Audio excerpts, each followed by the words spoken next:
नमस्कार, आप देख रहे हैं सुप्रभात न्यूज एमपी और मैं हूं आपके साथ महक कपूर। आइए नजर डालते हैं 25 फटाफट बड़ी खबरों की ओर। इससे पहले न्यूज को कहां से देख रहे हैं आप हमें कमेंट करके जरूर बताएं। स्टूडेंट्स के लिए राहत की खबर। 31 जनवरी तक 10 बजे से पहले नहीं खुलेंगे स्कूल। मध्य प्रदेश सहित राजधानी भोपाल भी कड़ाके ठंड की चपेट में है। मौसम विभाग ने भी अभी ठंड से राहत की कोई उम्मीद नहीं जताई है। ऐसे में सबसे ज्यादा परेशानी स्कूली बच्चों को हो रही है। इसी दिक्कत को महसूस करते हुए कलेक्टर कौशलेंद्र विक्रम सिंह ने स्कूलों के टाइम टेबल में एक बार फिर परिवर्तन किया है। कलेक्टर कौशलेंद्र विक्रम सिंह ने शनिवार को आदेश जारी करते हुए कहा कि राजधानी के सभी स्कूल अब 31 जनवरी 2024 तक सुबह 10 बजे से पहले ओपन नहीं होंगे। इंदौर उज्जैन का सफर होगा आसान, बनेगा 6 लेन हाईवे। उज्जैन में 4 साल बाद साल 2028 में होने वाले सिंहस्थ की तैयारी प्रदेश के मोहन यादव सरकार ने अभी से शुरू कर दी है। सिंहस्थ 2028 से पहले मोहन यादव सरकार उज्जैन इंदौर हाईवे को 6 लेन करने जा रही है, जिसे लेकर जरूरी दिशा निर्देश सीएम मोहन यादव ने सिंहस्थ की तैयारियों को लेकर हुई बैठक में अधिकारियों को दिए हैं। सीएम के निर्देश के बाद अधिकारियों ने इसे लेकर तैयारियां भी शुरू कर दी है।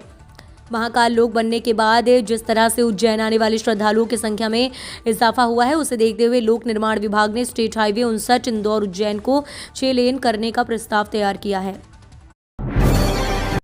अयोध्या जाने वाली ट्रेनों में बढ़ी चौकसी, मध्य प्रदेश में प्रशासन मुस्तैद। अयोध्या में सोमवार को श्री राम लला की प्राण प्रतिष्ठा के चलते प्रदेश में भी सुरक्षा के इंतजाम बढ़ाए गए हैं। भोपाल, इंदौर सहित बड़े जिलों में सुरक्षा में 400 से 500 अतिरिक्त पुलिस बल लगाया गया है। नियंत्रण कक्ष से पूरे जिले की गतिविधियों पर नजर रखी जा रही है। सबसे कड़े सुरक्षा के प्रबंध ट्रेनों और रेलवे स्टेशनों पर किया गया है। इनमें भी उन ट्रेनों पर ज्यादा ध्यान दिया जा रहा है जो अयोध्या की ओर से जा रही है। पुलिस मुख्यालय की इंटेलिजेंस शाखा ने भोपाल और इंदौर के पुलिस आयुक्त और बाकी जिलों के पुलिस अधीक्षकों का अलर्ट किया है। इंदौर के सरवटे बस स्टैंड पर अब स्क्रीन पर मिलेगी बसों की जानकारी। सरवटे बस स्टैंड पर आने जाने वाली बसों की जानकारी अब स्क्रीन पर डिस्प्ले की जाएगी। दरअसल अब तक बस स्टैंड से संचालित बसों की जानकारी अनाउंसमेंट कर दी जाती थी, लेकिन अब जल्द ही परिसर में 19 स्क्रीन पर बसों के रूट, प्लेटफॉर्म और समय की जानकारी डिस्प्ले होते हुए नजर आएगी। इसके साथ ही इन स्क्रीन पर विज्ञापन डिस्प्ले कर स्टैंड प्रबंधन आय भी अर्जित करेगा। सरवटे बस स्टैंड से प्रतिदिन 900 से अधिक बसों का संचालन होता है। इन बसों के संचालन के लिए 14 प्लेटफॉर्म बनाए गए हैं। रामलला की प्राण प्रतिष्ठा वाले दिन 22 जनवरी को एमपी में बंद रहेंगी मांस मछली की दुकानें। 22 जनवरी को देश में उत्सव होने वाला है। रामलला की मूर्ति की प्राण प्रतिष्ठा का उत्सव अयोध्या से लेकर पूरे देश में मनाया जाएगा। मध्य प्रदेश में उत्सव का माहौल है। मध्य प्रदेश सरकार ने इन दिनों जहां स्कूलों में छुट्टी की घोषणा कर दी है, शराब की बिक्री प्रतिबंधित की है और अब पशु वध गृह और मांस मछली की दुकानों की बिक्री को भी इस दिन प्रतिबंधित किया है। राम भक्तों का 500 साल का इंतजार सोमवार 22 जनवरी को समाप्त होने वाला है। इस दिन अयोध्या में बन रहे भव्य और विशाल राम मंदिर में रामलला की मूर्ति की प्राण प्रतिष्ठा होगी। मध्य प्रदेश बोर्ड परीक्षा में इस बार जूते, मोजे व टोपी पहनने पर रोक।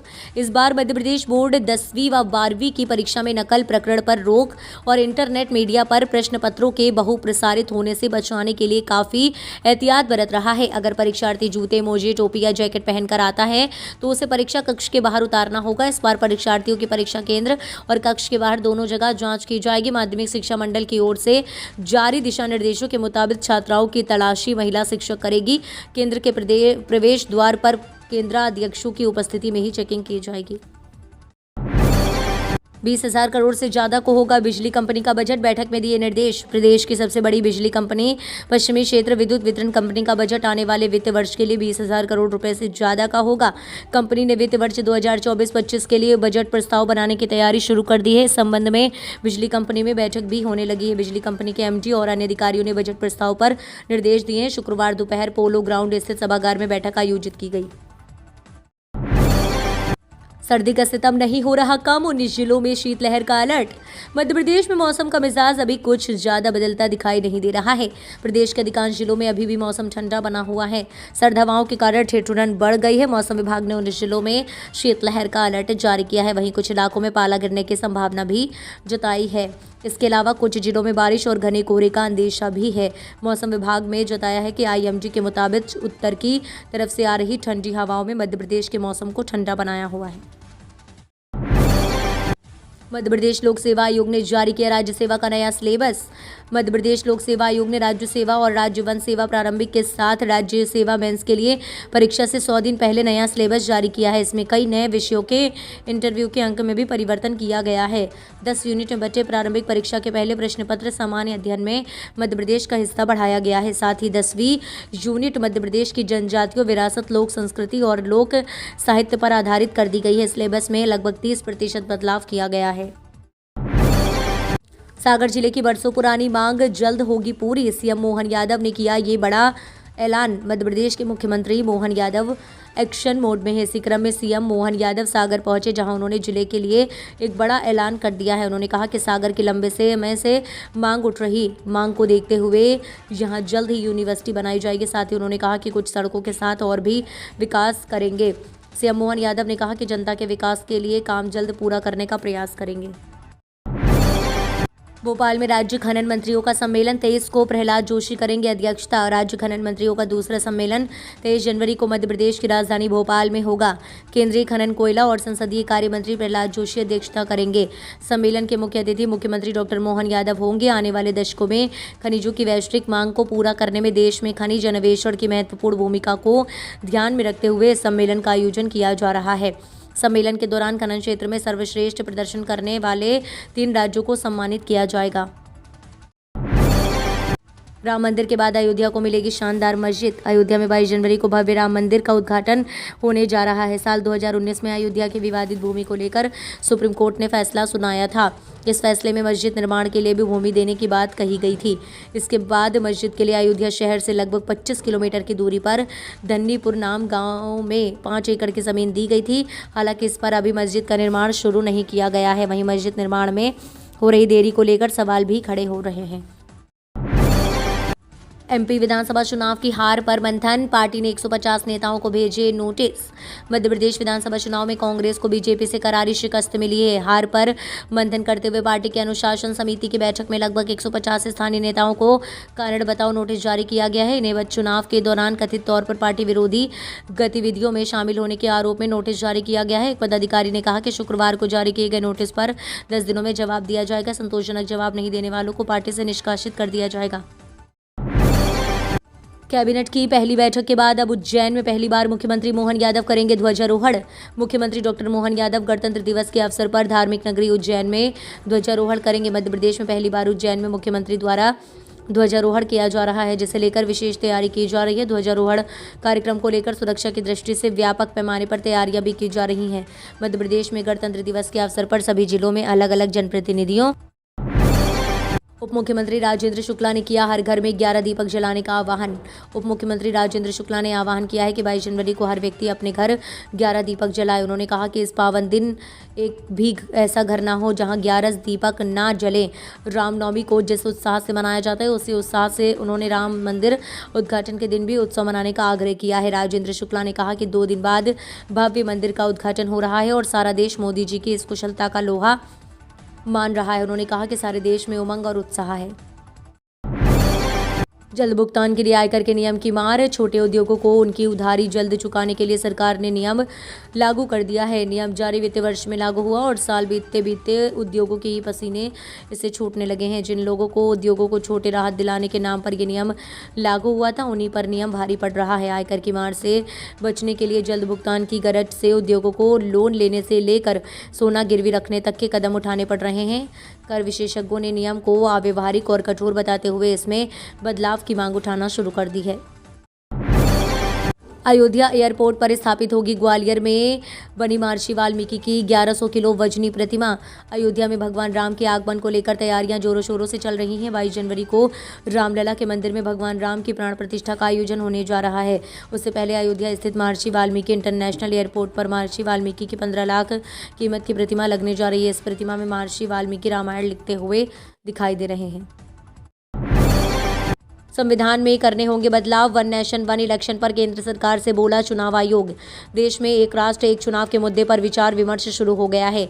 इस मामले को किस तरह से अमली जामा पहनाया जा सकता है, इसे लेकर भारतीय निर्वाचन आयोग की ओर से भी कवायद तेज कर दी गई है। चुनाव आयोग की ओर से इस पर एक खाका भी तैयार किया गया है। एसटी रिपोर्ट के मुताबिक चुनाव आयोग ने अनुमान लगाया है कि अगर देश में लोकसभा और विधानसभा चुनाव एक साथ करवाए जाते हैं तो हर 15 साल में नई इलेक्ट्रॉनिक वोटिंग मशीनें की खरीद के लिए 10,000 करोड़ रुपए की जरूरत होगी।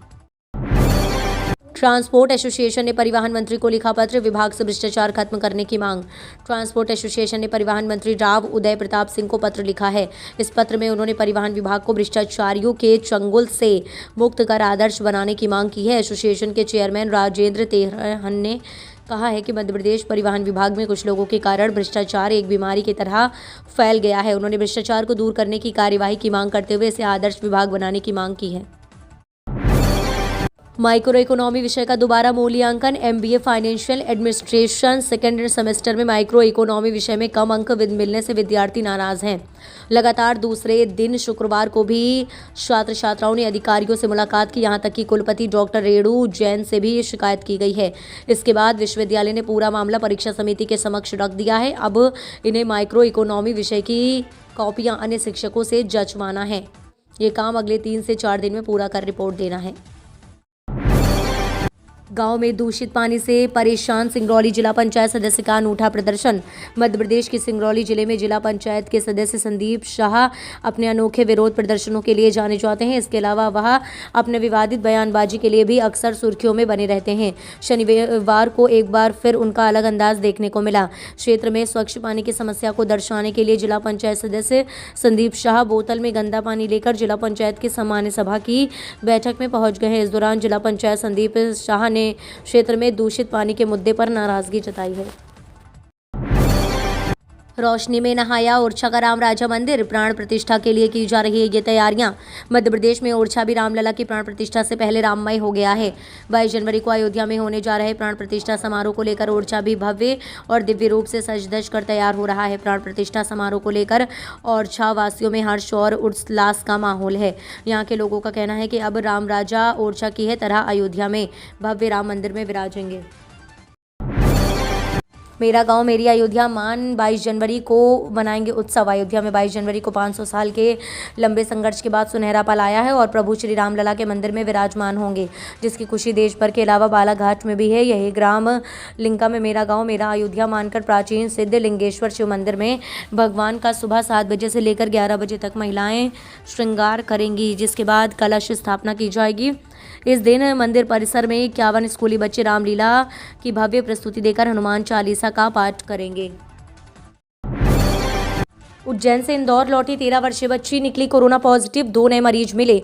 शहर में कोरोना ने एक बार फिर दस्तक दे दी है। कोरोना के नए मामले रोजाना सामने आने से अब स्वास्थ्य विभाग की भी चिंता बढ़ गई है। कोरोना के मामलों की संख्या अब बढ़ते जा रही है। शनिवार को फिर कोरोना के 2 नए मरीज मिले हैं। उज्जैन से लौटी देवनगर निवासी 13 वर्षीय बच्ची और पुष्पनगर निवासी 59 वर्षीय महिला कोरोना पॉजिटिव पाई गई है। अभी शहर में 5 एक्टिव मरीज हैं। अधिकारियों के मुताबिक हल्की खांसी और सर्दी होने के बाद दोनों के सैंपल परीक्षण के लिए गए थे। 22 जनवरी को बंद रखेगा अपने सभी ऑफिस। 22 जनवरी को राम मंदिर के लिए रामलला की मूर्ति की प्राण प्रतिष्ठा का आयोजन है। 16 जनवरी से इसके लिए अनुष्ठान प्रक्रिया शुरू हो चुकी है। इस दिन के लिए देश भर में एक गजब का उत्साह है। लोगों के इसी उत्साह को ध्यान में रखते हुए कई सरकारी संस्थानों का हाफ डे कर दिया गया है। कई राज्यों में शैक्षणिक संस्थानों की छुट्टी का ऐलान कर दिया है। रिलायंस इंडस्ट्री ने भी अपने कर्मचारियों को छुट्टी देने का ऐलान किया है।